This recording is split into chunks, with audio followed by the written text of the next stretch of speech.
अपनी अपनी पूजा धीरे धीरे करते रहो और इधर जो सुनाया जाए उसको भी सुन लो। पूजा बच्चे बच्चियां अपने करते रहें और जो पूजा कर ले वो यहाँ बैठ जाओ। थोड़ा सा कान लगा के सुन लोगे तो जीवन तुम्हारा ये सार्थक बनेगा।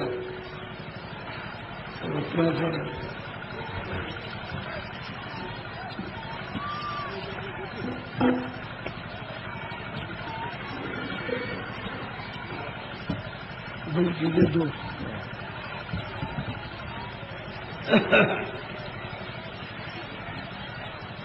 जय गुरुदेव,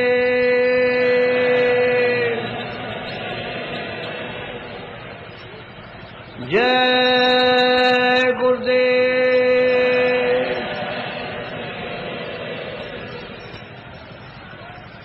जय गुरुदेव,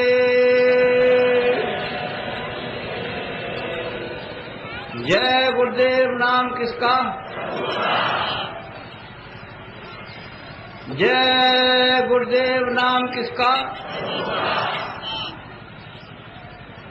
जय गुरुदेव। नाम किसका?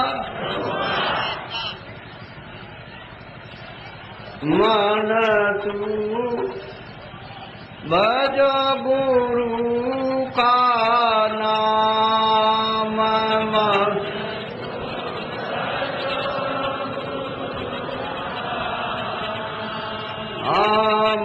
मन तू भजो गुरु का नाम।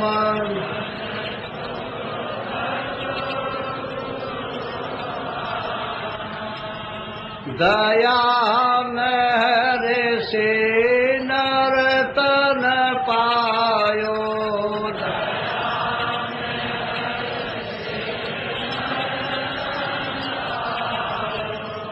मति करना अभिमान,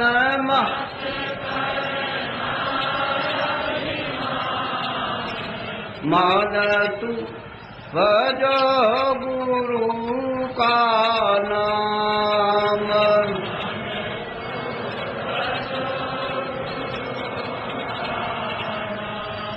एक दिन खाली पड़ा रहेगा,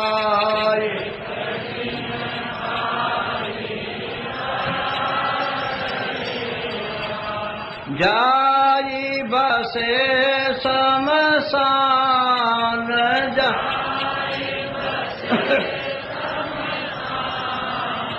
मन तू भजो गुरु का नाम।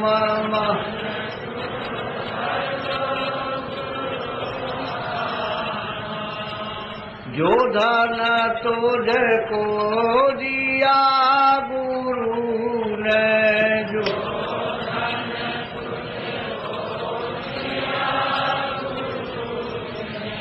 इससे कर कछु काम,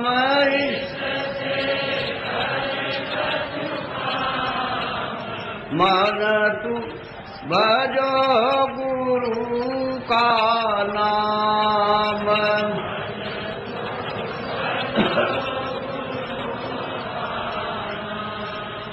अंत समय यो ही लौट जाएगा,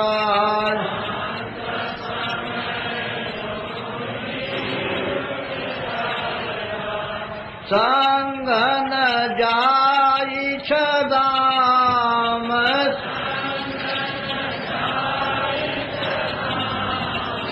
मन तू भजो गुरु का नाम।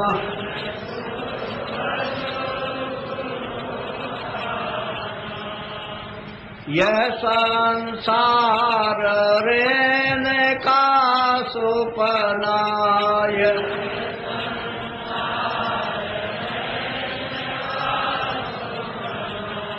आई किया विश्राम,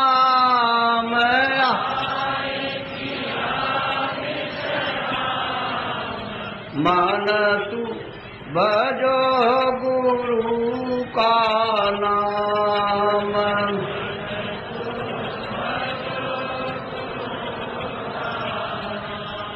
चारे देना के संगी सब है,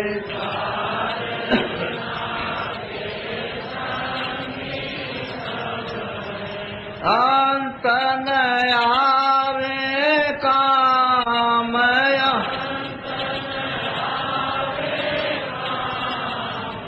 मन तू भजो गुरु का नाम।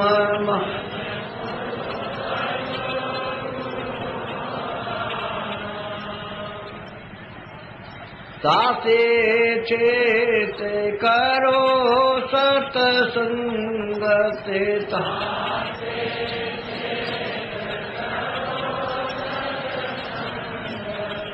भजन करो आठो याम,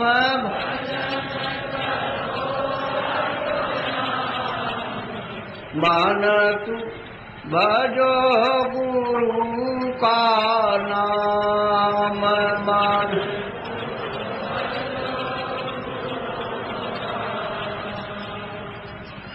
यही भजन तेरे संग चलेगा,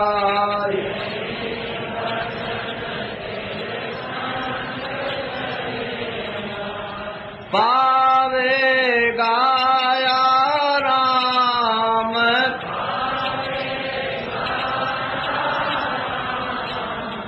मान तू भजो गुरु का नाम।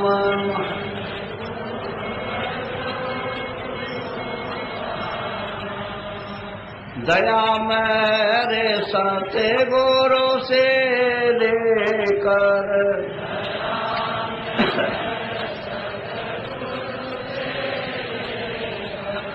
चढ़ो तिरकुटी धाम,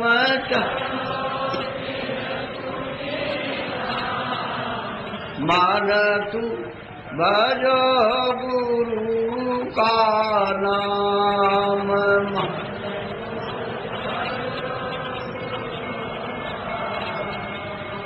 काल कर्म से बंधन छूटेगा,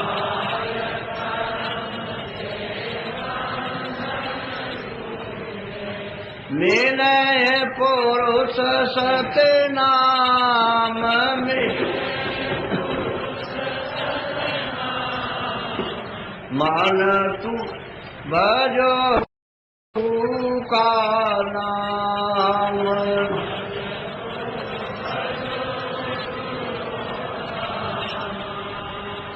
धन्य धन्य गुरुदेव, कृपा सेंध पूरन धनी, नेत करूं तुम सेव, अचल भक्ति मोई देव प्रभु।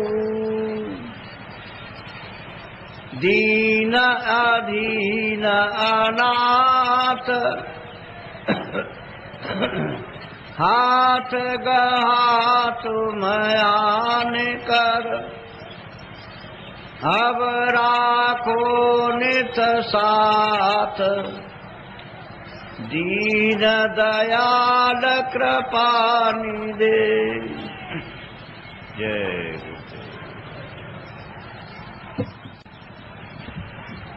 नर नारियों, ये समय बड़े सौभाग्य से कभी कभी किसी को मिलता है, नहीं तो जीवन तो आपका अंधेरे में अज्ञान में व्यतीत हो रहा। दिन में काम करते हो और शाम को घर में बाल बच्चों की सेवा करके सो जाते हो। इतना ही आपका काम और दिन रात का है। इसके आगे ये नहीं सोचना कि मैं कहाँ से आया हूँ और मैं कहाँ जाऊँगा। ये आपको मालूम नहीं होता है कि ये मनुष्य शरीर कितना अमूलक है और ये बार बार नहीं मिलेगा। ये आपको किसी ने नहीं बताया कि इस मनुष्य शरीर का असली काम, असली उद्देश्य, किस काम के लिए आपको यहाँ मृतलोक में ये दिया गया है। इसको सब लोग बस इस झगड़े झंझट में, खाने पीने में, उठने बैठने में, लड़ाई झगड़े में, इसमें सब बिता देते हो। रात को भी वही संकल्प देखते हो और दिन को भी वही देखते हो। ना आपके हाथ में रात का पड़ेगा और ना आपके हाथ में दिन का पड़ेगा। ये मनुष्य शरीर थोड़े दिन के लिए उसने आपको मालिक ने दिया और ये कहा कि देखो मेरा ये मनुष्य शरीर दिया हुआ ये साफ सुथरा है और तुम इसमें बैठकर अपनी जीवात्मा का कल्याण, अपनी जीवात्मा को भगवान के पास में पहुंचा दो। हमारे मकान को गंदा मत करना।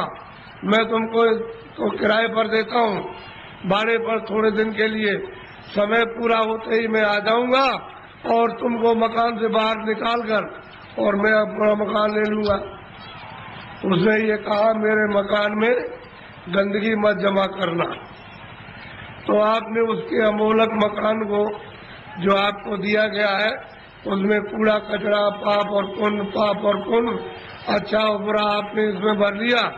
अब श्वासों की पूंजी खत्म हो रही है तो वो आने वाला है और सामने खड़ा हो गया कि मकान को खाली कर दो। अभी आप क्या करोगे?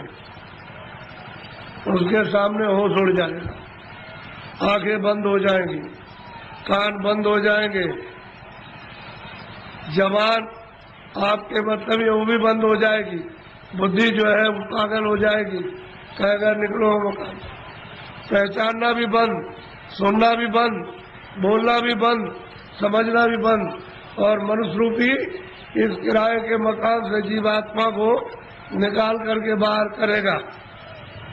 फिर तुमको ले जाएगा और वहाँ पर हिसाब करेगा कि तुमने कितना पाप किया और कितना पुण्य किया।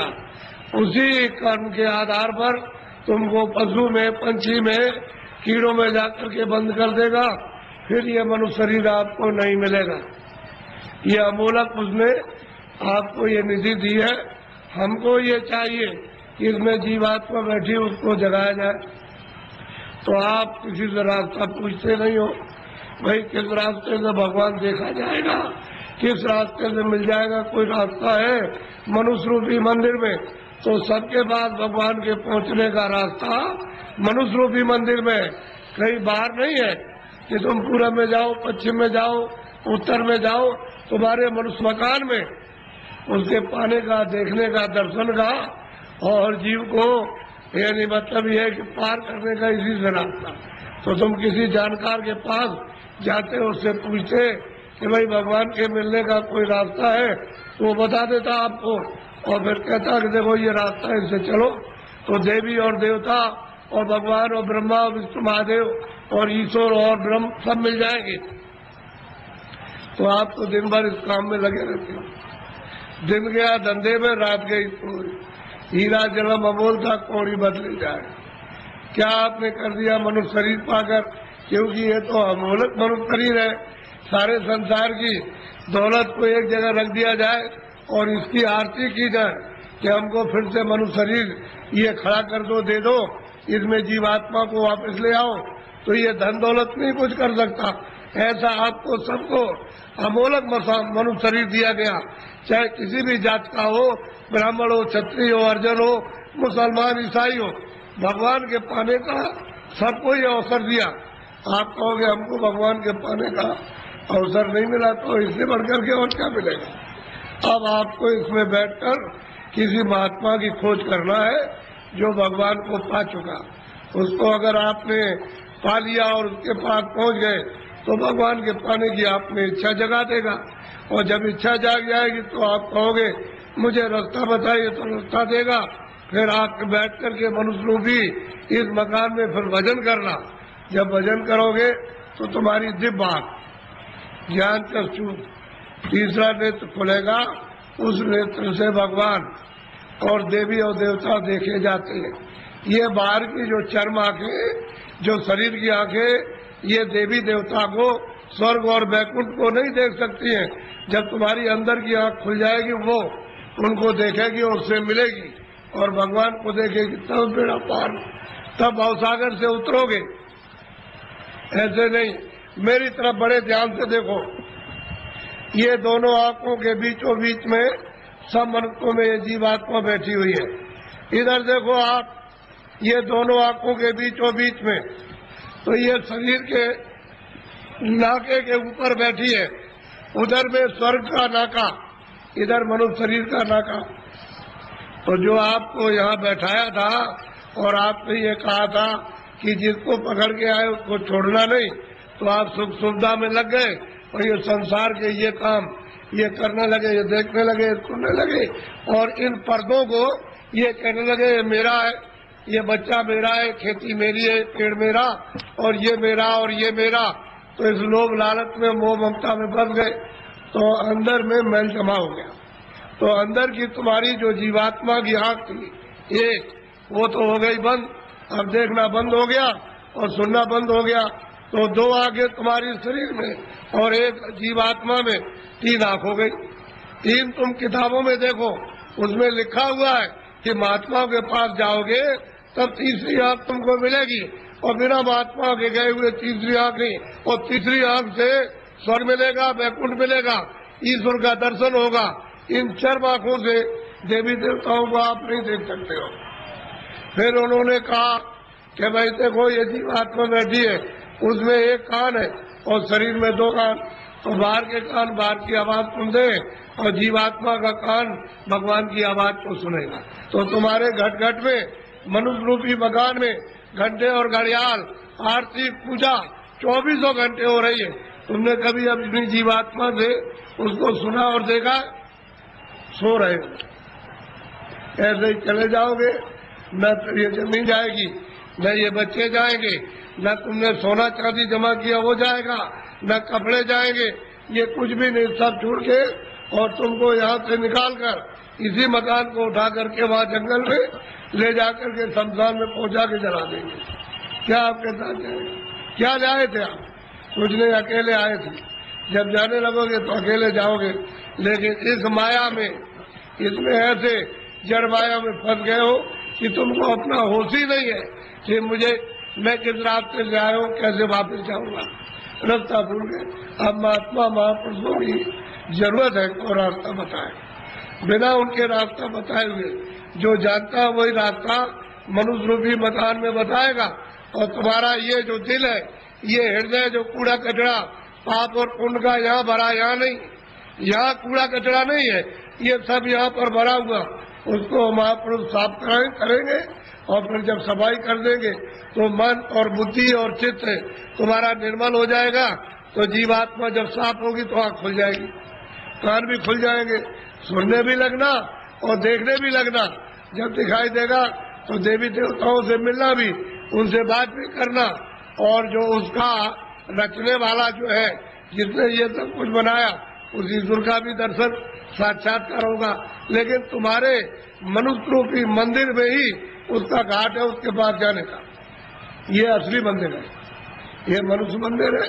इसी को जिस्मानी मस्जिद कहते हैं, इसी बाटी को कहते हैं चर्च। इसमें जीवात्मा बैठी हुई और जीवात्मा चेतन है, शरीर जड़ है, इसमें आकर के फंस गई। अब इसको कैसे निकाला जाएगा वो तो महात्मा जब युक्ति बताएंगे, रास्ता बताएंगे, तो धीरे से ये जीवात्मा मतलब ये जाग जाएगी और निकल के बाहर शरीर से बाहर खड़ी हो जाएगी। कैसे खड़ी होती है? जैसे मृत्यु के वक्त में जबरदस्ती निकाल के बाहर कर दिया, शरीर ये पड़ा। ऐसे ही साधन भजन करने पर जीवात्मा अलग हो जाती है और शरीर ये पड़ा वो अलग हो गई। तभी तो आप परमात्मा को देख सकोगे। जीत है जी, सबने कहा है कि मनुष्य रूपी मंदिर में जीवात्मा को घाट पर ला करके जगाओ तो दिव्य नेत्र ज्ञान चक्षु खुल जाए, तो जीते जी भगवान को पाओ। अरे भाई मीरा ने जीते जी पाया, तुलसीदास ने जीते जी पाया, रैदास जी ने जीते पाया। जब कलयुग में इन लोगों ने जीते जी बहुत महात्मा महापुरुषों ने और सेवकों ने प्राप्त कर लिया, वैसे आप भी कर सकते हो, लेकिन कोई महापुरुष प्राप्त करने वाला मिलना चाहिए। वो नहीं मिलेगा तो जीवन अपना ऐसे ही चला जाएगा। ये जो आप कर्म करते हो ये इंद्रियों का बाहर का कर्म है, जड़। तो जड़ कर्म से जड़ चीज मिलेगी। जड़ कर्म करोगे इंद्रिया जड़ है, आँख भी जड़ है, कान भी जड़ है, मुख भी जड़ है, हाथ भी जड़ है, पैर भी जड़, ये सारा शरीर जड़ और ये सब सामान जड़ है। तो तुमने जड़ की पूजा, जड़ की प्रार्थना, जड़ का काम और जड़ के कपड़े और जड़ का जल और जड़ की अग्नि, जड़ की वायु, ये सब जड़ का, तो आप इसमें फंस जाओगे तो आपको जड़ चीज मिल जाएगी। और इस जीवात्मा को जब जगा लोगे मनुष्य मंदिर में तो फिर आपको चेतन चेतन मिलेगा। जीवात्मा चेतन है, चेतन का चेतन से भजन करोगे तो चेतन मिल जाएगा। ये जड़ है, शरीर जड़ और ये सब साधन सामान जड़ है। तो आप लोग इसमें उलझ गए और फंस गए। लेकिन ये पूजा जो सच्ची है, आत्म पूजा, परमात्म पूजा, ये आत्मा की और देव पूजा, वो तो आप नहीं कर पाते। वो तो मनुष्य रूपी मंदिर से उसका रास्ता, तब आपको मंदिर मिलेगा। वो तो चमकता है मंदिर, वो तो रोशन मंदिर है, वहाँ तो अंधेरा होता नहीं है, वहाँ तो बिजली जलती नहीं है, सूरज निकलता नहीं है, वहाँ मतलब वहाँ रात्रि होती नहीं है, इस तरह के पाप और पुण्य नहीं। ऐसे मंदिर में पहुंचकर अपनी जीवात्मा से मनुष्य रूपी मंदिर में उसकी पूजा करो, सच्ची चेतन पूजा, तो जीव कल्याण हो जाए सदा के लिए, ये मुक्त हो जाए, छुटकारा पा जाए। और तुम सच्ची पूजा नहीं करोगे तो इसमें फंस जाओगे, तो आपको क्या मिलने वाला? अरे पाप और पुण्य इसका फल पा जाओगे। आप तो पुण्य करते नहीं हो, पापी पाप दिन और रात करते हो, तो बताओ कैसे तुमको फिर ये मनुष्य शरीर मिलेगा और कैसे भगवान मिलेगा? उसने तो कहा मन और बुद्धि और चित्त है ये निर्मल, और अंतःकरण निर्मल जिसका हो जाएगा वो मुझको प्राप्त कर ले। तो आपने तो मन बुद्धि चित्त है, अंतःकरण निर्मल नहीं किया, ये तो काम क्रोध लोभ और मोह और अहंकार में फंसे रह गए। इसमें इस गंदगी को अपने ऊपर लाते रहे, पहाड़ों की तरफ से लाद लिया, तो इसको उतारेगा कौन? ये सारा जीवन आपका व्यर्थ जाएगा, मनुष्य शरीर फिर नहीं मिलेगा। चार खाने बनाइए, पशु योनि, पंछी योनि, कीड़ों की योनि, फल की योनि, इसमें से निकाल के उसमें बंद कर देगा, तो कभी कुत्ते की योनि में, कभी बिल्ली की योनि में, कभी चूहे की योनि में, कभी गाय की योनि में, कभी शेर की योनि में, कभी मछली की योनि में, और कभी मगर की योनि में, कभी जीव जंतुओं में, इसमें बंद कर देगा। और अपना कर्जा जो आपने लाद लिया उसके देश में, वो लेना देना पड़ेगा। ये कर्जा का देश है बच्चा, ये देश अपने घर में जाने का नहीं है। कर्जा ले और दे, कर्जा ले, कर्जा तुम ले लोगे तो मैं ब्याज के उसको चुकाना, और आप चुका नहीं सकते हो, तो कर्म कर्जा है। जो पाप पुण्य करते हो यही पर रहना आपको, यही आपको जन्म लेना, यही मरना, इससे छुटकारा इस जीव का नहीं हो सकता। और जब जब मनुष्य शरीर मिला तब तब आपने बर्बाद कर दिया, अब की बिना उसको भी ऐसे ही गवाए देते। ये फिर शरीर मिलेगा, अब की बार हाथ से चला गया तो ये गांव आपको, ये बच्चे आपको, ये सब कुछ देखने को आपको नहीं मिलेगा। तो दूसरी योनि में कई जंगल में बंद कर देगा, वहाँ करोड़ों वर्षों तक भटकते रहो, रोते चिल्लाते रहो, दुख और दर्द में, कौन सुनवाई करेगा? और नरकों में भेज दिया तो वहाँ कितने नाम के नरक हैं, उसमें सजाएं देगा, वहाँ से लौट के आ नहीं सकते। इस मनुष्य शरीर को सार्थक करो, किसी महात्मा की खोज करके उससे पूछो भगवान के मिलने का कौन सा रास्ता है, तो जो जानता होगा रास्ता तुमको मनुष्य शरीर में बताएगा। फिर घर में आके दिन में खेती करो, दुकान और दफ्तर का काम करो, शाम को बच्चों की सेवा करो, और 1 घंटे का समय लगाकर मनुष्य रूपी मंदिर में सच्चे भगवान का अपनी जीवात्मा से भजन, तब वो परमात्मा मिलेगा जीते जी। मरने के बाद बच्चा मिलने वाला नहीं है। तुम ये सोचते हो कि मेरे लोग पीछे के चले गए, वो स्वर्ग चले गए, उनकी कोई चिट्ठी पत्री तुम्हारे पास में आई है कि मैं स्वर्ग में पहुंच गया हूँ, और तुम यहाँ बैठे हुए हो स्वर्ग के दरवाजे पर, और तुमको भी पता नहीं स्वर्ग क्या चीज है। अरे दरवाजे पे बैठे हो, इधर मनुष्य शरीर का दरवाजा, उधर स्वर्ग का दरवाजा, और मनुष्य शरीर में बैठ करके स्वर्ग में नहीं जा सकते हो तो मरने के बाद पहुंच जाओगे। उनकी तो कोई चिट्ठी पत्री नहीं आई कि मैं यहाँ पहुंच गया हूँ, तुम भी चले आना, तुम भी चले आओगे। और न तुम जानते हो कि मेरे जाने वाले घर के कहाँ गए, उसका पता तुमको नहीं है। इसलिए मनुष्य शरीर के द्वारा अगर तुम पहुंच गए स्वर्ग में तो पहुंच गए, और ऊपर चले गए तो चले गए, और नहीं पहुंचे तो स्वर्ग जाने वाले मरने की बात नहीं हो। इसलिए खोज करो कि मनुष्य मंदिर है, ये असली मंदिर पे घंटे घड़ियाल 2400 घंटे परमात्मा के बज रहे। लेकिन तुम्हारी अगर आंख बंद हो जाए, कान बंद हो जाए, तो बाहर से न तो सुनाई देगा न दिखाई देगा। इसी तरह से तुम्हारी अंदर की दिव्य आंख और दिव्य कान तुम्हारे बंद हो गए तो सुनाई और दिखाई नहीं देता। तुम्हारे अंदर के वो दिव्य आंख और दिव्य कान खुल जाए तो सुनाई देने लगे, दिखाई देने लगे। मंदिर में सच्ची आरती करो तो खुश हो जाएगा, प्रसन्न तुम्हारा हो जाएगा कल्याण। पूजा करो, प्रेम के साथ पूजा कर लो, लेकिन देवता से ये कहो कि मुझे सद्बुद्धि दो कि मनुष्य रूपी मकान में बैठकर मैं अपनी जीवात्मा को जगाऊं और दिव्य नेत्र खोल करके आपका सच्चा दर्शन करूं। ये ठीक, और मांगो कि कोई महात्मा जानने वाले मिल जाए जो वहां तक पहुंचे हो देवी देवताओं के पास और उस परमात्मा के पास, और वो हमको रास्ता बता दे, और उनकी कृपा से और दया से रास्ता पा जाए हम आपके पास और भगवान के पास पहुंच जाए। ये देवी देवताओं से, गंगा जमुना से प्रार्थना करना चाहिए, और ये प्रार्थना करनी चाहिए कि ऐसी सद्बुद्धि दो कोई पाप कर्म न करे, कोई झूठ न बोले, धोखा न दे, बेईमानी न करे, जितना भी काम करे नेक काम करे, अच्छा काम करे, पुण्य का काम करे, किसी को सताए नहीं, किसी को मारे नहीं, किसी के घर में, किसी के खेत में चोरी न करे। ये देवताओं से प्रार्थना आपको गंगा जमुना में स्नान करते हुए करना चाहिए। अब आपको एक मोटी बात बताएं, आपको सबके सब यहाँ संस्कार आए लोग। एक महात्मा जी जंगल में चले गए, खेत पकने वाले थे, ये गेहूं और ये सब चना और जो पकने वाली थी तो पेड़ के नीचे बैठ गए। किसी गांव के लोगों ने देखा कि ये कौन बैठा, तो गांव में खबर दी, गांव के लोग चल करके आए कि भाई आप कौन है, कि भाई हम तो हिसाब करता है। क्या हिसाब करने के लिए आए, कि मुझे किसको चना देना, किसको गेहूं देना, किसको अरहर देना है और किसको कितना मटर देना, ये हम फसल लिखने के लिए आए। फसल लिख लेंगे तो कह लगे आपका हिसाब कब करोगे, कह लगे जब काट कूट करके ले आओगे, और जब तुम मार मूड करके गेहूं चना मटर अरहर निकालोगे तो मैं हिसाब करने के लिए आ जाऊंगा, मुझे जिसको जितना देना है उतना ही। तो उन्होंने लिख लिया। तो लोग पूछ रहे कि हमको कितना देना है, 40 मन, 80 मन, 100 मन, 60 मन, सबने लिख लिया। अपना लिख करके लेके चले गए, और जब खेत पका, पकने के बाद जब तो खलिहान में ले गए तो एक आदमी ने सोचा ये सब झूठी बात है, ये कोई लिखा पढ़ी नहीं करने आता है। उसने क्या काम किया, रात को हसिया लिया, उसके खेत में से 4 गट्ठा गेहूं उसके खेत में से काट करके अपने खलिहान में जमा कर लिया। उसका तो इतना खेती में होता नहीं था, और तमाम गेहूं जमा हो गया दूसरे की चोरी करके।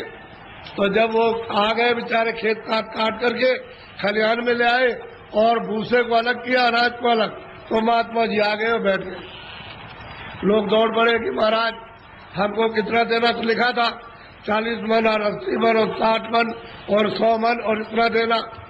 चोर चोरी कर ले आया था, तो वो आया, कह लगे महाराज हमको कितना देना है, कि तुमको 25 मन। कह लगे तोल लीजिए। तो जब तोला गया तो किसी का 25 मन, ज्यादा एक दाना नहीं, 60 मन, किसी का 40 मन, किसी का 100 मन, सबका जितना जितना लिख लिया था सबका। चोर बोला अरे महाराज ये मेरे कांटे लगे, मैं रात को कांटों में जंगल में गया तो बबूल के कांटे, बेरियों के कांटे, खून निकल आया, ये पैर फट गए, और मैं उसके खेत में से काट करके ले आया। उधर से जो काटी, मटर काटी, अरहर गेहूं काटा, वो किधर चला गया। अरे कह लगे बच्चा ये मेरे पैर में भी ये कांटे लग गए, ये देखिए लगे हुए कांटे। कह लगे आप क्या करते रहे, कह लगे तू काट कर के ले आता था, वहाँ जमा करता था, और मैं यहाँ से जब चला जाता था घर में तो गट्ठा उठा करके उस खेत में पहुंचाया करता था। मुझे देना उतना ही है जितना तेरे हिसाब में, और तूने जो ये चोरी की है, ये कांटे तेरे लगे और तकलीफ हो रही है तो तेरी सजा और चोरी की सजा अलग मिलेगी। वो जो तुमने चोरी की है उसकी सजा अलग, और ये कांटे लगे खून निकल आया इसकी सजा। तो कहने का मतलब यह है तुम मन का धन कितना भी खेत काटकर जमीन लेकर ये करके चोरी करके डकैती डालकर रात को छीन करके कितना भी अपना धन घर में ले आओ, लेकिन वो जो हिसाब करता जो कर रहा वो बैठा हुआ वो सब उसके पहुंचा दे। आपको कुछ मालूम रहेगा आपको। हमने चोरों से पूछा भाई कितना तुमने चोरी की होगी, हमारे पास चोर भी आते साफ कह देते हमने चोरी की, तो कितना कह लगे एक पैसा नहीं रहा, सब चला गया। डकैत आए, डकैत पूछा भाई तुमने डकैती डाली तो कितना जीवन में तुमने लूटा होगा, कह लगे कई करोड़ का, किधर गया, कह लगे एक पता नहीं हमारा घर का चला गया। घर का क्या? तो कहने का मतलब कि हिसाब करता बिल्कुल सच्चा है, जो पाप का भी हिसाब करता पुण्य का भी करता है, ये सब, और उसका ब्याज तो सब आपको देना, वो दूसरे को किसी को नहीं देना।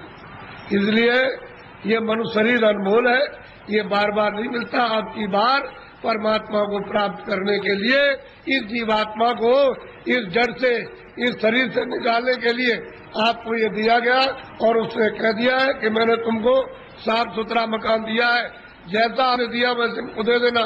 फिर जब वो खड़ा हो जाएगा और तुमने गंदगी भरी तो फिर तुमको मार मार करके इतना मारेगा कि तुम्हारी नस को तोड़ देगा, और इतनी पीड़ा होगी कि जन्मत मरण दूसरा तो कोई, जमने मरने में अत्यंत पीड़ा होती है।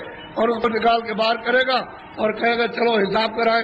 हिसाब करेगा तो तुम्हारा बताएगा देखो इतनी चोरी की, इतने जानवर मारे तुमने, इतना धोखा दिया, इतने बेईमानी की, तुमने कोई भी पुण्य नहीं किया अपने जीवन में, और चलो इनको ले जाओ उस नर्क में डालो, वहां जाकर के उस जीवनी में बंद करो इसको। अब बताओ आप क्या करोगे? बोलो आप करोगे क्या? उससे बच जाओगे?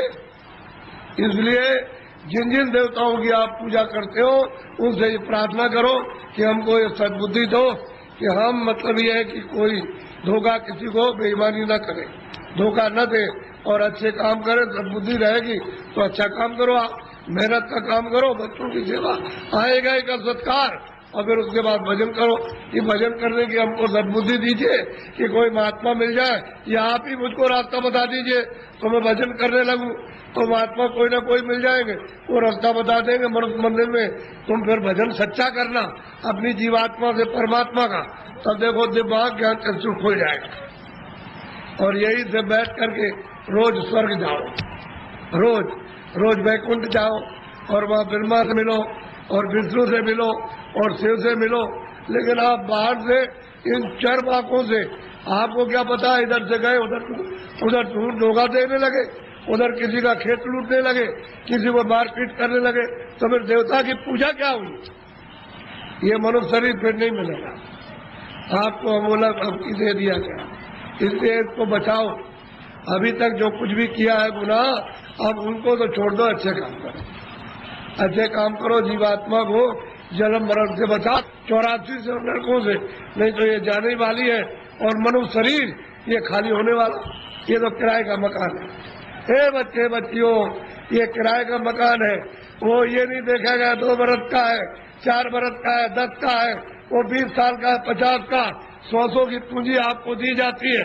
जिसकी पूंजी खत्म हुई और फिर खड़ा हो जाएगा, निकलो उसी वक्त निकाल के। तुमको खेत में रहोगे, खेत में, बाहर रिश्तेदारी में आ रहे हो, रास्ते में, वहीं पर उसी जगह पर सो रहे हो, उसी जगह खा रहे हो, पूंजी खत्म हो गई, उस जगह निकाल बात करें। बताओ फिर आप क्या ले आए थे? अच्छा क्या ले जाओगे? बताओ। ये किराए का मकान हमारा भी है, हमको भी है खाली करना, क्या हम ले जाएंगे? हमारा ये भी नहीं जाएगा, इसके साथ कुछ और जाएगा, एक सुई की नोक नहीं जाएगी। जब ये नहीं जाएगा, वो सामान तो वो पड़ा, ये पड़ा, इसको उठा करके उधर जंगल में फूंक देंगे, उधर ले जा करके, तो न ये सामान मिलेगा और न ये उससे मिलेगा, न ये उसको देख सकता है, न सामान इसको देख सकता है। ये भी जड़ है और सामान भी जड़ है, तो फिर चेतन में आप बेचारे चेतन को आपने क्या किया, गड्ढे में डाल दिया। इस चेतन की पूजा तब होगी जब चेतन को जगा लो, जीवात्मा को जगाओ और दरवाजे पर दोनों आंखों के मध्य में जाग जाए, उसकी गंदगी दूर हो जाए, तब परमात्मा की पूजा करो। तब मिले सुलभ है, सीधा है, आसान, सब कर सकते हैं, स्त्री बच्चे पुरुष, खेत में खलिहान में घर में सुबह और शाम। तुम 1 घंटा समय नहीं निकाल सकते हो 24 घंटे में परमात्मा को प्राप्त करने के लिए, और बस इसी में समय सो करके और खा पी करके बिता रहे हैं। ये धिक्कार है ऐसे जीवन को। तो देवी देवताओं से जिनको आप मानते चले आओ उसे प्रार्थना करो कि हमको सद्बुद्धि दीजिए कि हम भौतिक चीजें समझ सके, और फिर अपनी जीवात्मा को जगाने के लिए कोई ऐसा रास्ता हमको दिखा दीजिए, सुझाव हमको दे दीजिए, तो हम पहुंच जाए वहाँ, रास्ता पा करके रास्ते से निकल जाए। तब ये जीवात्मा की गति ये होगी छुटकारा, तब इसको छुटकारा होगा, तब मुक्ति और मोक्ष मिलेगी। नहीं तो परमात्मा क्या कुछ भी नहीं प्राप्त कर सकते हो, न देवी देवताओं के पास पहुंच सकते हो, न स्वर्ग में कुंड में, न मनुष्य पा सकते हो। तो ये भटकती रहेगी जीवात्मा, जैसे पशु पक्षियों में वो भी तो जीवात्मा यही है, इसी मनुष्य शरीर से उसमें बंद की गई। ये कुत्ता हो गए, बिल्ली हो गए, गधा हो गए, चूहा हो गए, ये इसी में से गए। अब उसमें भोगने के बाद फिर इसमें आएंगे तो फिर वही काम करो, फिर उसी में जाओ। तो बस यही लगा रहेगा, आना और जाना, रोज चिल्लाओ और कोई तुम्हारी सुनवाई नहीं। अरे कोई सुनता है, आदमी को जंगल में मार रहा, तुम सुन रहे हो उसकी तकलीफ को? पशु बीमार है, उनको आप मार रहे हो डंडे से, और चलो चलो उसको बुखार चढ़ा, सिर में दर्द है, उसको भूख लगी है, प्यास लगी, वो बेचारा, तुम उससे पूछ रहे हो कि तुमको प्यास लगी है, वो बता देगा। अरे मनुष्य शरीर अमूलक है, ऐसा शरीर फिर मिलेगा नहीं। और कोई ऐसे काम कोई कर्म नहीं कर रहे हो जिससे मनुष्य शरीर पा जाओ। जो भी कर्म करते हो मनुष्य शरीर से नीचे जाने के, चारों खानों में जाने के और नरकों में जाने के काम कर रहे हो, तब आपको उस समय पर कोई बचाएगा नहीं, न रिश्तेदार, न भाई, न बहन, न पति, न पत्नी, न बच्चे, न बच्चों को माँ बाप, कोई न धन न दौलत, कौन इसको बचाएगा? सब ये अलग अलग पड़े, सब अलग अलग। इसलिए आप लोग थोड़ा सा कुछ समझ लो कि मैं किस लिए आया हूँ। यहाँ आपके बाईपास पर मथुरा में सत्संग होता है, तो आप जरा सा वहाँ थोड़ा समय दे करके समझ लो। अगर अच्छी चीज मिल जाए तो ले लो, उन्हें अपने घर चले जाओ। अमूलक चीज मिले तो ले जाओ, और नहीं तो अपने घर में रहो, जहाँ भी मिल जाओ वहाँ चले जाओ, तुमको सुलभ है। मैं आपको ये सलाह दूंगा कि जहाँ भी उस परमात्मा को प्राप्त करने वाले महात्मा इस मनुष्य रूपी मंदिर में मिल जाए, वही चले जाइए। तो ये खैर हो गया है, ये मंदिर, ये मनुष्य मंदिर खैर है, इसमें सब बुरी बुरी चीजें भरी है, और उनके द्वारा ये निकल जाएगा तो साफ सुथरा, बड़ा सुंदर, बड़ा अच्छा लगेगा उस समय पर। और जीवात्मा जाग जाएगी तो जगमग जगमग जगमग अंधेरे का नाम नहीं रहेगा, बाहर भी उजाला, अंदर भी उजाला। तब आपकी समझ में आएगा ये संसार क्या है। नहीं भूल भुलैया है, ये छाया क्षमा करना, ये छाया सब, लड़के छाया, स्त्री छाया, पति छाया, ये मकान छाया, जमीन छाया, ये पशु छाया, छाया, इसमें से जीवात्मा निकाल दी तो ये पड़ा हुआ क्या करोगे? छाया रो रहे हो, मेरा बच्चा है, मेरा पति, मेरी पत्नी, मेरा माँ, मेरी, अरे छाया किसके लिए होते? छाया के लिए। उस जीवात्मा के लिए रोए, उसके लिए सोचा कि इसके अंदर कौन है? अरे भाई मन नहीं, बुद्धि नहीं है, चित्त नहीं, शरीर नहीं, हाथ नहीं, पैर नहीं, आंख नहीं, अरे वो जीवात्मा क्या चीज है जो इसमें से निकाल के अलग कर दी? शरीर तो ये पड़ा है, आंख भी है, कान भी, बोलता नहीं, सुनता नहीं, देखता नहीं, हाथ नहीं हिलाता, और तुम मतलब ये कि इसमें माया की छाया में पड़े हो, मेरी आया मेरी, ऐसे चले जाओगे आया करते, और कुछ मिलने जुलने वाला नहीं है। इसलिए महात्माओं का सत्संग जरूर सुनो। वो ये नहीं कहते पूजा करो आप देखो, लेकिन उनसे प्रार्थना करो हमको सद्बुद्धि दो, सद्विचार दो हमको, और हमको अच्छे कर्म का रास्ता मिले। हम चोरी चमारी इसको बंद कर दे, हम झूठ बोलना, धोखा देना, बेईमानी करना, हमारा काम, हमारा क्रोध, हमारा लोभ, हमारा मोह छूटे, और हमको कोई मिला दीजिए किसी से जो मनुष्य शरीर में आकर रास्ता बता नहीं, आप बता दीजिए। देवता से कहो आप ही बता दो कि ये रास्ता जाने का है भगवान के पास। अगर नहीं बता सकते हो तो फिर किसी महात्मा से मिला दो।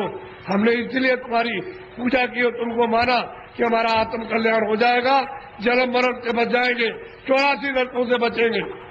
अगर देवता नहीं तो खोज करो महात्मा।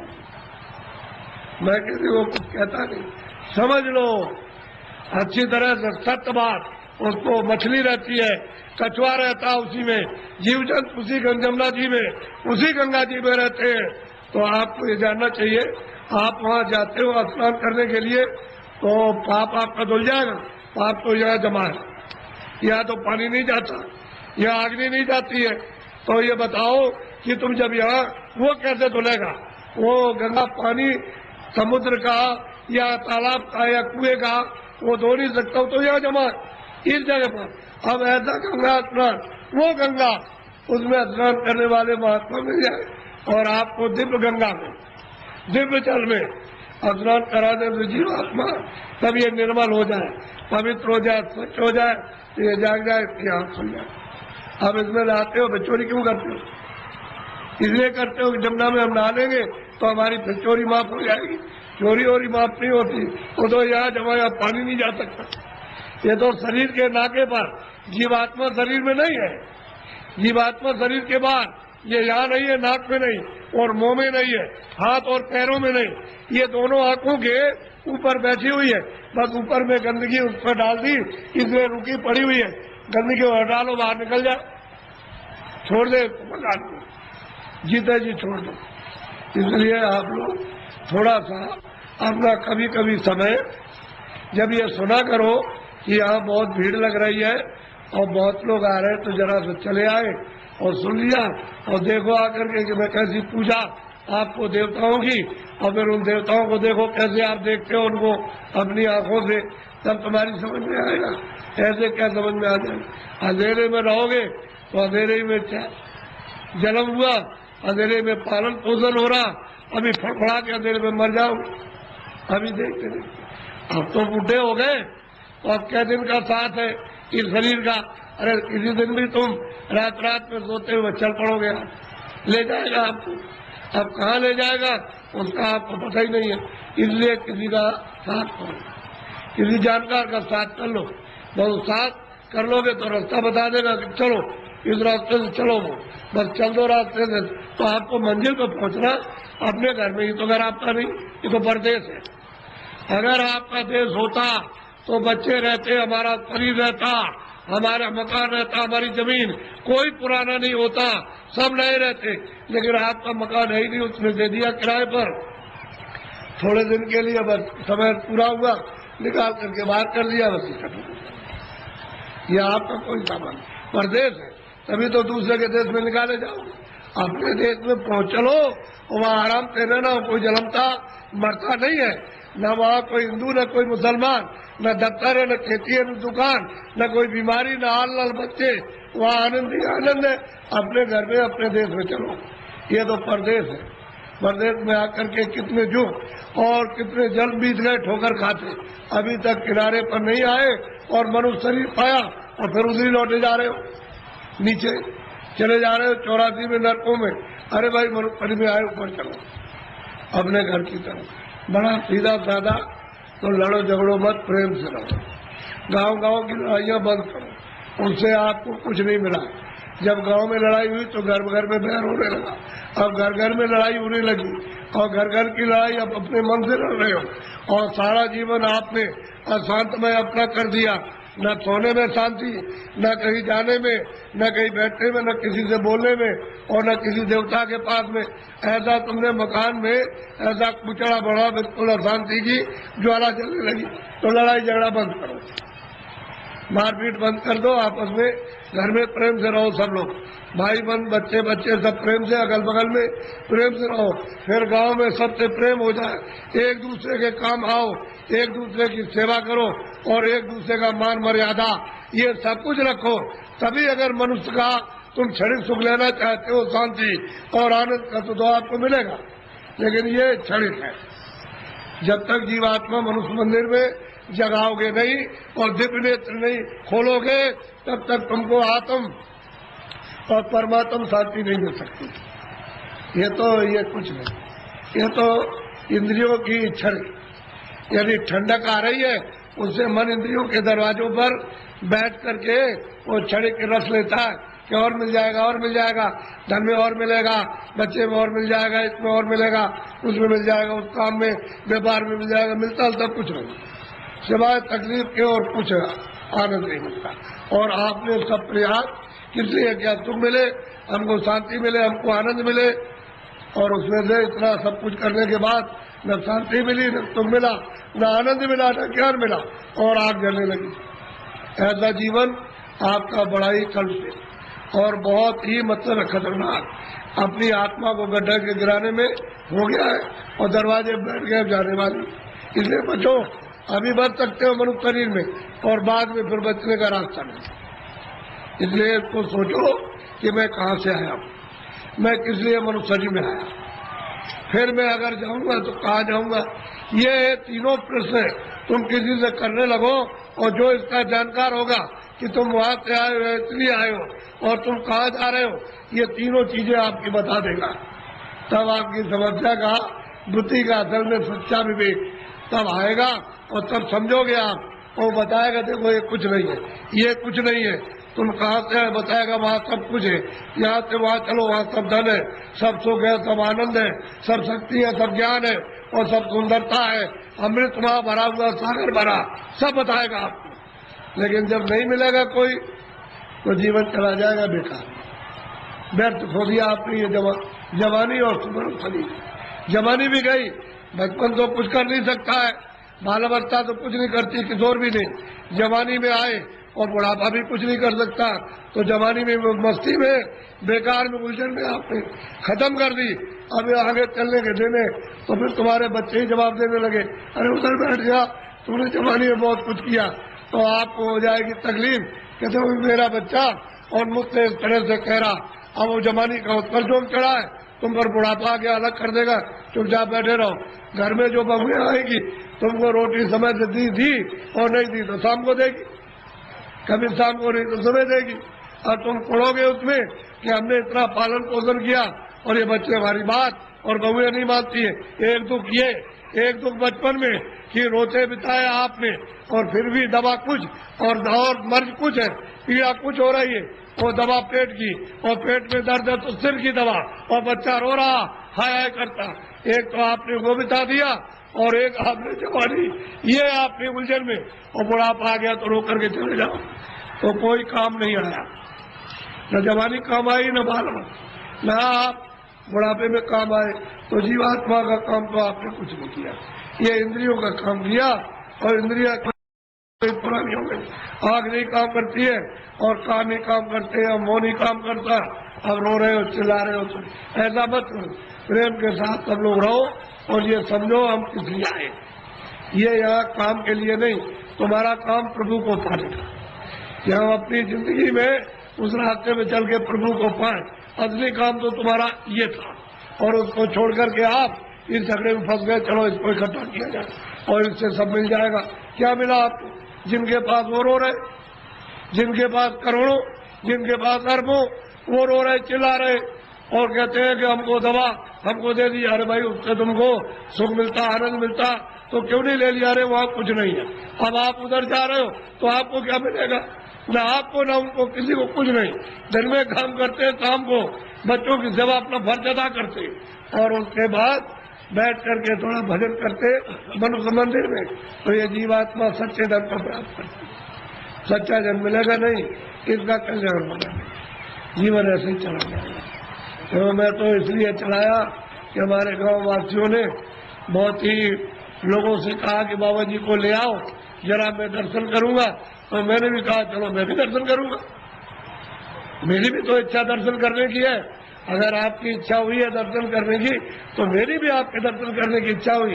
तो आदान प्रदान का दर्शन, दर्शन देना और दर्शन करना, इसी के बीच में, अरस परस के बीच में अगर कोई चीज मिल जाए तो उसको ले लेना चाहिए। कि भाई किसी के पास अमोलक चीज है और मिलती है जो सोने चांदी से बहुमूल है, वो अगर उससे मिल जाए तो आपको ले लेना चाहिए। इसी को कहते दर्शन पर्सन, दर्शन पर्सन। तो आप देखने आए हो हमको, और हम आपको देखने आए, इसी के बीच में कुछ मिले तो ले लेना चाहिए, और ये नहीं लेगा तुम्हारा दुर्भाग्य। ऐसे ही खाली चले जाओगे, इधर कुछ खाली जाओगे, कुछ नहीं। किराए का मकान ये खाली होने वाला, मेरा भी खाली होने वाला, बहुत तुम लोग, मेरा भी मकान खाली होने वाला। अरे ये खाली होने वाला, ये मेरा मकान नहीं है। ये तो जितना वो अपना कहेगा क्या ये मकान, आज उसके मकान में काम कर लिया, उससे कहेंगे आपकी बड़ी दया हो गई, ये मकान दे दिया, आपके मकान में बैठ करके काम किया, ये साफ सुथरा अपना मकान ले लीजिए, हिसाब ले लीजिए, वो मकान खाली करना। और इसके खाली होते ही संसार खाली हो जाए, कुछ नहीं। गांव खाली हो गया, जमीन खाली हो गई, सामान खाली हो गया, बच्चे खाली हो, सब खाली, कोई किसी का नहीं। ये है दृश्य मृतलोक का। और आप ये सब कुछ देखते हुए समझ नहीं पाते, क्यों कि आपको समझ का रास्ता नहीं है। कोई रास्ता अगर बता दे, आपको भेद बता दे, तो ये सब समझ आ जाएगी। और समझने लगो, समझ के साथ ही साथ अपना काम विजन का जो जीवात्मा बसी उसका काम कर लोगे। तो जल्दी करो अपना अपना काम, ये समय निकला जा रहा है। ऐसा बोलो जय गुरुदेव, सब लोग बोलो जय गुरुदेव। देखो, जय गुरुदेव मेरा नाम नहीं, और न आपका नाम, न किसी पशु पंछी का नाम, न किसी पेड़ का नाम। जय गुरुदेव नाम उस मालिक का, उसका नाम है, किसी आदमी का नाम नहीं है। ये नाम हमारा नाम तो है आपका रखा हुआ तुलसीदास, और जय गुरुदेव नाम उस प्रभु का। ऐसा आपको शंका हो जाए, भ्रम हो जाए, वो बात तो अलग है, लेकिन ये तो उसका नाम है। तो आप उसके बाद, अरे भाई प्रभु का नाम है, तो उसके बाद चलो पहुंचो, उसके बाद पहुंचना चाहिए, तैयारी करो चलने की। सब छोड़ो छाड़ो, दिन में काम कर दिया, शाम को बच्चों की सेवा कर दी, और बस घंटे 2 घंटे के लिए छोड़ दिया, और वही घर ही में रहो, चारपाई में बैठ जाओ, जमीन बैठ जाओ, और बस ये इस मंदिर में इधर से निकल चलो उसके बाद तैयारी करो। दिन में काम किया और काम करके शाम को छोड़ दिया, कहते आपने सब छोड़ दिया, खेती छोड़ दी, सामान छोड़ दिया, और बच्चे छोड़ दिया, मकान में बैठ करके अब हम सच्ची पूजा करेंगे, निकल जाएंगे। वो काम करो। तुम उधर जाने की तो कोई इच्छा तमन्ना है नहीं, इसमें फंसने की है, तो आपको इससे क्या मिलेगा और क्या मिला। अच्छा, सब लोग पूजा करते जाओ, जिसलिए आए हो करते जाओ, कोई मैं मना थोड़ी करता हूँ, लेकिन अच्छी चीज को देवी देवताओं से कहो कि हमको महाराज रास्ता बताइए, हम सच्चा भजन मालिक को प्राप्त करने का और आपको हर वक्त दर्शन करने का करेंगे भजन। ऐसा प्रार्थना करो देवी देवताओं से जिनको अज्ञान में मान रहे हो, और जब तुम्हारी आंख खुल जाएगी तब तुम सच्चा दर्शन करो, उन देवी का, देवता का, सबका दर्शन करो। यानी ब्रह्मा का, विष्णु का, वहाँ भी तो देवी देवता बहुत रहते हैं, और ऊपर में ईश्वर का दर्शन करो। और अगर तुम आंख नहीं खोलोगे तो फिर न इनका दर्शन, न उनका, न इनका, न उनका दर्शन, किसी को नहीं पहचान पाओगे ये क्या है और ये क्या है और ये क्या है, पहचानने में नहीं आएंगे। और आंख खुल जाएगी तो पहचान लोगे, इसमें क्या है, उसमें क्या, उधर क्या, उस तरफ देवता क्या है और उधर में क्या है, सबको देख लोगे। वो रास्ता खुला हुआ, उस रास्ते में अंधेरा नहीं, सूरज नहीं निकलता और डूबता नहीं है, न उधर दिन होता न उधर रात होती है। बस इतना ही कूड़ा कचरा जो तुम्हारी जीवात्मा में लदा हुआ, उसकी आंख और कान बंद है, बस उतना ही अंधेरा है। इसको हटवा लो, हटा करके बस सामने उजाले उजाले को। तो तुम्हारी रामायण पढ़ते हो ना, उसमें लिखा है मोह मुदेव नैन त्रिशद्वे भयो उन चितवत कौशलपुर गये, मोह विलोक राम मुस्काई, मुझको देख करके और मैं उनको देख करके आता हूँ। तो कहते हैं मैं राम के उधर चला गया, उनके उधर में, यानी उधर पेट में नहीं, उस तरफ चला गया, तो उधर माज उन अंडज राया और देखो बहुत ब्रह्मांड दिखाया। बहुत से ब्रह्मांडों को गोस्वामी जी महाराज उसी रामायण में कहते कि मैंने अपनी दिव्य आंख, अपने ज्ञान चक्षु से मैंने वहाँ जाकर के देखा और परमात्मा को देखा साक्षात्कार, और देवी देवताओं को मैंने देखा। तो तुम भी देख सकते हो भाई, वो तो कलयुग था। गोस्वामी जी महाराज तो अभी कलयुग में आए, 1589 में जन्म लिया था। उसके बाद उन्होंने ये सब देखा गुरु की कृपा से, और देखने के बाद उन्होंने रामायण में लिखा तो आप रामायण को समझ नहीं पाते हो कि रामायण का वेद कौन बताएगा। जिसने देखा होगा वही तो रामायण का वेद बताएगा, जिसने नहीं देखा वो क्या बताएगा। आँख का अंधा कभी नहीं बता सकता। वो तो अंधा है, कोई आदमी अंधा और बहरा हो तो क्या आपको सुनाएगा, क्या दिखाएगा। जिसके आँख होगी वो दिखाएगा कि रामायण में ये लिखा हुआ, ये लिखा, ये देख करके लिखा। तो आप रामायण को नहीं समझ पाते हो। रामायण उनसे समझो जिन्होंने वो परमात्मा को और ब्रह्मांडों को और देवी देवताओं को जिन्होंने देखा। ये बड़े अहोभाग्य। और देखो, आप मुझसे जो भी मदद चाहते हो, जितनी यथाशक्ति इस बुढ़े में, उतनी तो आपकी मदद करेगा। बाहर से भी मदद करेगा, अंदर से भी करेगा। जीवात्मा के लिए भी करेगा और शरीर के लिए भी, दोनों तरफ। क्योंकि बाहर से भी करेगा तभी समझ में आएगा कि अंदर भी होगा। नहीं, बाहर से नहीं करेगा तो अंदर से कैसे समझोगे। जब महात्मा बाहर से मदद करते हैं, सहयोग देते हैं, तब उनको समझते हो। तो जीवात्मा के लिए मदद करते तो जीवात्मा को जगा लेते, उसको साफ सुथरा करके और उसको मतलब उधर ले जाते, उधर पहुंचा देते हैं। तो दोनों काम। तो आप जितनी मदद चाहो, जो यथाशक्ति है उतने आप मदद लो, प्रेम के साथ, प्यार के साथ। प्यार और प्रेम बड़ी चीज है। किसी के पास कोई चीज है आप प्यार से सब ले सकते हो, और किसी के पास कोई चीज है आप गाली से या मारपीट करके ऐसे नहीं ले सकते। ऐसे लोगे लूट पाट के तो ले जाओ, लेकिन आपके पास रहेगा नहीं, निकल जाएगा। तो और थोड़े दिनों का मन का धन है, बस के बाद साफ हो जाएगा, बस खाली ऐसे हाथ हो जाएंगे। ये मन का धन है। लेकिन प्यार से कोई चीज लो, बाहर की उससे भी तुमको कुछ आराम शारीरिक मिले, और अंदर से भी, यानी उससे प्यार से लो तो अंदर से भी अगाध धन है। और जीवात्माओं का धन है ये बाहर का जो है बरतने का, ये शरीर का है, ये छूट जाएगा और जीवात्माओं का धन रह जाएगा। उसी से जीवात्मा अमर पद को, अमर लोक को प्राप्त कर लेती, लेकिन वो नहीं मिलेगा तो बहुत मुश्किल है। अच्छा, बोलो जय गुरुदेव। अभी बराबर चले आ रहे, बराबर जा रहे, आने जाने का तांता लगा हुआ, तो इनकी पूजा में रास्ता रुक गया है, तो बाधा क्यों डाली जाए। पूजा करेंगे तो पूजा करेंगे, पूजा करें आप, आओ जाओ पूजा करो, और मतलब ये उसके बाद फिर अपने अपने घर जाओ। लेकिन हमारी बात कान में याद रखना, ये मनुष्य शरीर किराए का मकान है, ये आपका देश नहीं है। सब समाज छोड़ना, कुछ भी आपके साथ, एक सुई की नोक, एक बालू का कण भी आपके साथ नहीं जाएगा। जब ये नहीं जाएगा ये कोई सामान नहीं जाएगा।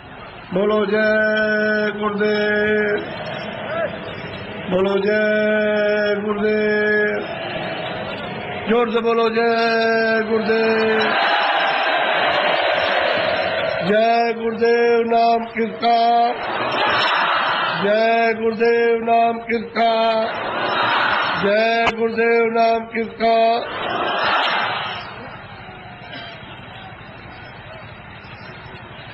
आप खड़े हो जाओ।